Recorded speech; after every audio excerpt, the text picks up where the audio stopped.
like to speak something? Swap.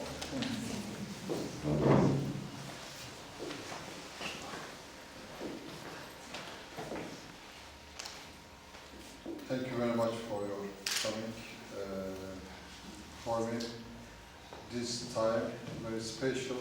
I am in Slovenia with my friends also. I know some workshops, some exhibitions, so I am so happy. Our boundless projects, I want to speak about these projects. We began 2011. First we did in Istanbul, and again last year we began again, and now paintings and artists are doing travel together.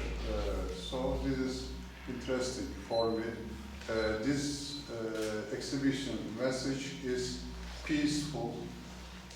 Boundless means for me peaceful. You know, now all the world there are many problems, especially around Turkey. There are many problems. Only, I believe, only art gives the peace and good message for everywhere, everyone. So again, I am so pleasure which I am here. Thank you very much.